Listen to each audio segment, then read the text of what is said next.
There are non-scary animatronics, and then there are the most terrifying things you've ever seen in your whole life. What makes something scary, and what are the scariest FNAF animatronics in fan games? So with that, let's hop straight into the video. So let's go ahead and begin with one of my favorites, being the Freddy from Shadows Awakening, also known as the Centipede. This animatronic, or well, it's not really an animatronic, it's more of an entity, is a huge looking Freddy Fazbear like costume.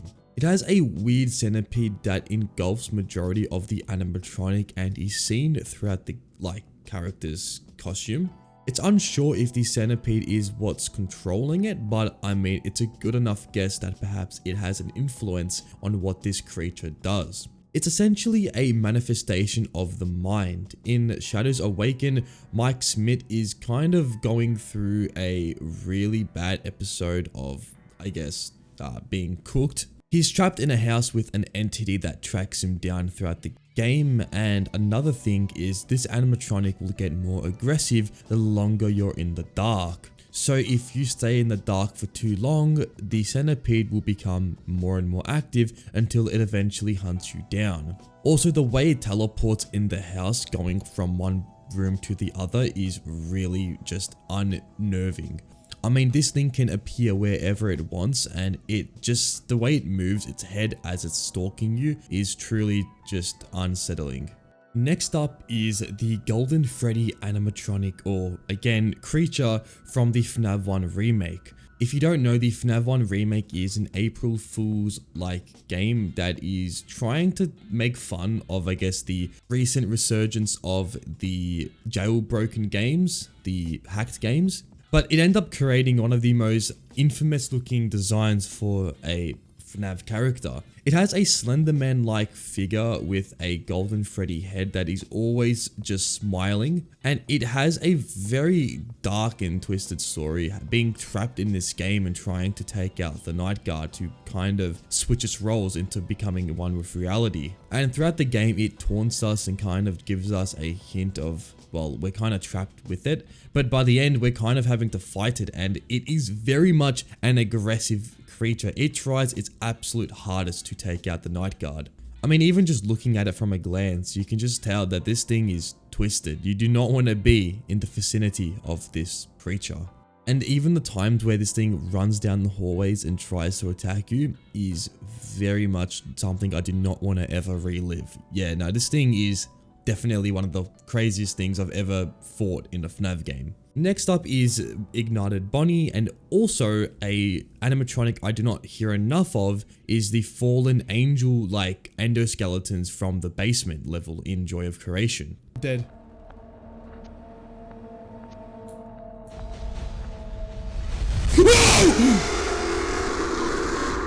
Now, if we'll start with Ignited Bunny, obviously a fan favorite. The jump scare is iconic. Being punched in the head by a 7-foot animatronic doesn't get old, even with the game being, I believe, nearly 9 years old, because it came out in 2016, I think, or 2015. So it's 9-10 years old now, which is insane. But the fallen angel endoskeletons from the basement are very much a entire different looking beast. These things are visually unsettling. They have the endo look, but also they're just very much alive as well as not being alive at the same time. And looking behind you, always having to see their movements is something that was very much new at the time. I mean, this idea hadn't been done before in a FNAF game. And that iconic hallway sequence where you have to run away from the endos is genuinely some of the most terrifying FNAF that I've ever had to witness. I mean, being in that hallway running from the animatronic, yeah, no, never again. So yeah, these two are definitely iconic. I also really like the Creation, the final animatronic in this game, but I find that the endos or the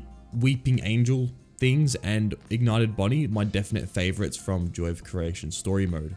I don't hear many people talking about this one, but I want to raise awareness because I think it is one of the most coolest and just unsettling things I've ever seen. This animatronic is the balloon boy from Sinister Turmoil. And first of all, to find this creature, it's only found in a secret location. And you first see a bunch of eaten cans, which I guess allures to something is living here. And then as you enter this random area, you can see balloons just floating, and already something feels off. It feels like something is actually living here. And by turning around and looking upwards, you can see what is a balloon boy, but also a nightmarish looking thing. Words can't describe just the absolute shock I had when I first found this thing by myself without ever looking up what it was and why it was here. Is it like, is it so f***ing hideout? Is it a little den? Oh.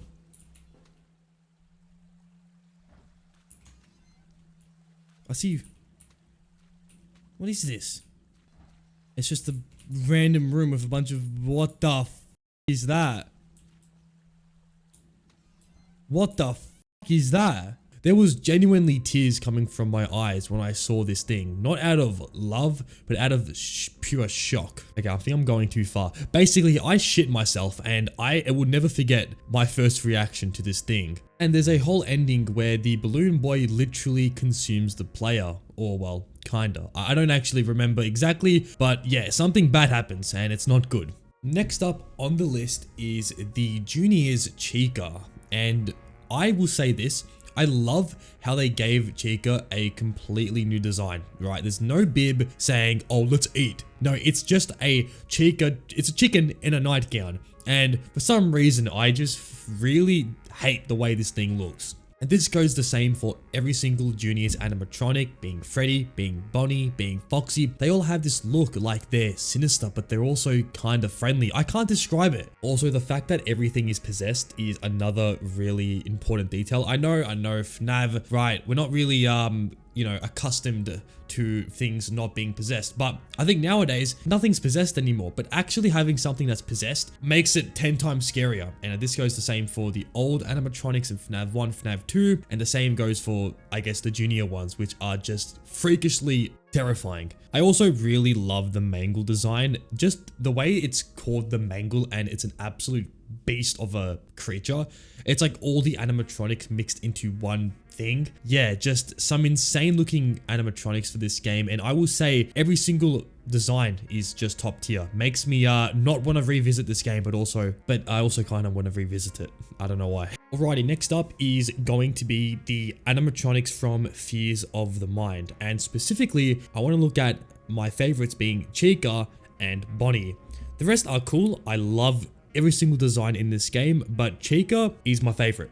And I think the reason why Chica is my favorite is because, first of all, seeing this thing outside the house is so just not fun. I don't want to see this thing with its really long ass nails. Like, cut that shit, man. But the thing about it is when it darts, it just runs away when you flash the light at it. I mean, you can't even see it. It just runs that quickly. I mean, I don't want that thing anywhere near me. It can just run the other way if it wants to, but if it comes anywhere near my house, nah, I'm out. But yeah, something about it and the sound that it plays when it runs always has stuck with me ever since I played Fears of the Mind all those months ago. And yeah, and I'm gonna also talk about Bonnie, because Bonnie is another really threatening animatronic. It's in the hallway, and as it walks towards you, you have to kind of like guess when it's at the spot to use the flashlight, if I remember. But it's not really the mechanic that I'm so scared about. It's more how it looks. The really just threatening looking stance it has with every movement is really off-putting, and I think this game really does nail the creepy FNAF 4 look that I feel a lot of games try but somewhat fail. This game though, yeah, there are some really crazy looking things. So yeah, those were the most scariest animatronics I've seen in fan games so far. I do have a few more in mind, but I'm thinking of making a part 2 to this video. So if you want that, smash a like button. I would really appreciate it. On screen here is FNAF, but every game gets scarier. So if you want to go ahead and check that out, it will be on screen here. I hope you have enjoyed, and until next time, take it easy and goodbye.